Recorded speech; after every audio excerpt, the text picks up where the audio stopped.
আল্লাহ বললেন সবাই বাইরে চলে যাও, সব বাইরে চলে গেল। এবার আল্লাহ বললেন মুসা, তোমার দুই কাঁধের মধ্যে দুই ফেরেশতা আছে না নাই? কিরামান, তাদেরকেও বাইরে পাঠানোর দরকার আছে না নাই? আল্লাহ বললেন তোমরাও চারদিক থেকে বাউন্ডারি দেয়া এরিয়ার বাইরে তোমরা চলে যাও। এবার রব্বুল আলামিন বললেন আল্লাহর স্পেশাল সিকিউরিটি ফোর্স ফেরেশতাকে তোমরা চারদিকে বাউন্ডারি দাও। স্পেশাল সিকিউরিটি ফোর্স ফেরেশতা কাঁধের সাথে কাঁধ লাগিয়ে পায়ের সাথে পা লাগিয়ে চারদিকে একটা বাউন্ডারি দিলেন। চিল্লায় বলেন আল্লাহু আকবার। এবার সাইয়েদনা জিব্রাইলকে আল্লাহ বললেন, ও জিব্রাইল, তুমিও ঢোকার চেষ্টা করো না, তুমিও বাইরে চলে যাও। সুবহানাল্লাহ। সাইয়েদনা জিব্রাইল বলে, আল্লাহ, আমাকে তৈরির পর থেকে, আমাকে রূহ দেওয়ার পর থেকে আজ পর্যন্ত তোমারে আমি দেখি নাই। সিদরাতুল মুনতাহা হলো আমার লাস্ট বর্ডার। ওই বর্ডারে কান লাগিয়ে তুমি যা বলো শুনি, ওই কথাগুলো নবীদের কাছে পৌঁছে দেই, এটাই আমার ডিউটি। আজ পর্যন্ত আমিও তোমারে দেখি নাই, তোমার নূর এখনো দর্শন লাভ করি নাই, আমিও দেখতে চাই। আমার ভাই মুসার সাথে আমাকেও দেখতে দাও। আল্লাহ বললেন, no no, this game is between Musa and me. এটা মুসার সাথে আমার খেলা, তোমার তো খেলা নাই, ঠিক কি না? জিব্রাইল, তুমিও বাইরে চলে যাও। সাইয়েদনা জিব্রাইলও বাইরে চলে গেলেন। এবার একেবারে গ্রাউন্ড রেডি, স্টেডিয়াম রেডি। এবার খেলা হবে। খেলা কি হবে? জোরে বলেন, কি হবে? মুসা আলাইহিস সালাম আর বিশ্ব গভর্নমেন্ট, আল্লাহর সাথে খেলা। আল্লাহ বললেন, মুসা তুমি উপরের দিকে তাকাও। সাইয়েদনা মুসা আলাইহিস সালাম উপরের দিকে তাকালেন, দেখলেন প্রথম আকাশ দেখা যায়, তারপরে দ্বিতীয় আকাশ, তৃতীয় আকাশ, সব দেখতে আরম্ভ করলেন। প্রথম আকাশ, এটা বিশাল একটা area, it's a big space, we can't imagine. এটা কত বড় আমরা কল্পনাও করতে পারি না, বিশাল। এভাবে তৃতীয় আকাশ আরো বড়, চতুর্থ আকাশ আরো বড়। সাইয়েদনা মুসা আলাইহিস সালাম দেখলেন 7 আকাশ দেখলেন। তারপরে তিনি দেখলেন সিদরাতুল মুনতাহা দেখা যায়, সেখান থেকে দেখলেন 4টা ঝর্ণা, 4টা নদী, 2টা জান্নাতে ঢুকেছে, 2টা নদী সিদরাতুল মুনতাহা থেকে দুনিয়ায় এসেছে। একটা নদীর নাম হলো মিশরের নীল নদী, আর একটা হলো ইরাকের দজলা নদী। সুবহানাল্লাহ।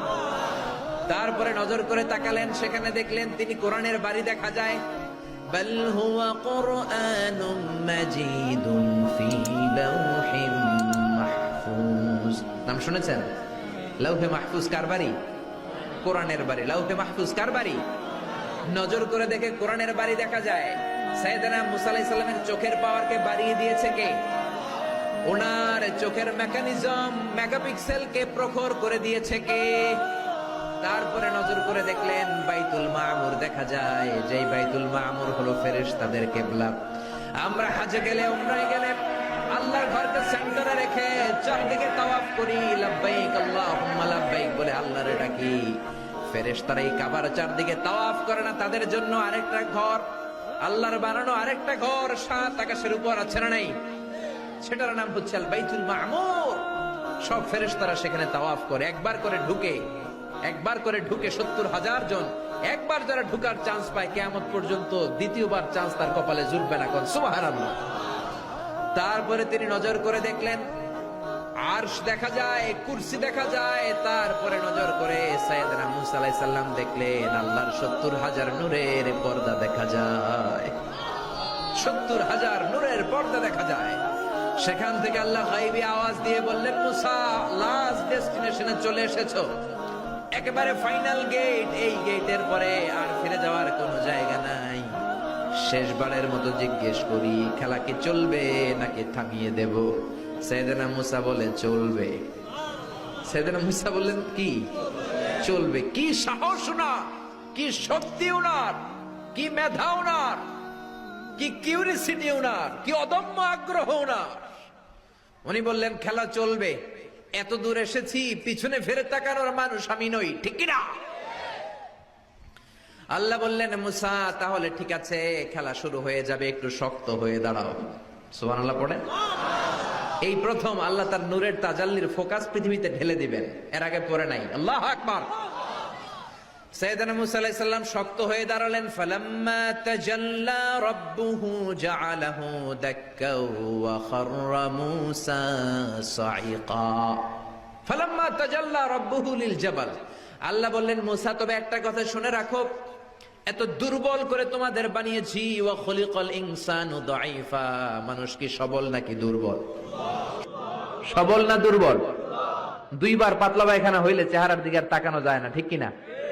আজকের জান্নাতুন নাইম এপ্রিল বিশ্ব সুন্দরী, 20 বছর পরে বিশ্ব পেতনিও না, ঠিক কিনা? অসুস্থ হলে মানুষ দুর্বল হয়ে যায়, বিপদ আসলে মানুষ কাবু হয়ে যায়, বয়সের ভারে মানুষের চামড়াগুলো ঝুলে যায়। মানুষ কি সবল নাকি দুর্বল? জোরে বলেন, সবল নাকি দুর্বল? ও মুসা, শক্ত হয়ে দাঁড়াও। 70,000 নূরের পর্দার সবগুলো দেখাবো না, কতটুকু দেখাবে? মুফাসসিরিনে ইকরাম হয়রান হয়ে গিয়েছেন, কি বলবেন এই তাফসীরের ব্যাখ্যায়। কেউ কেউ বলেছেন আল্লাহ তাআলা 70,000 নূরের পর্দার সব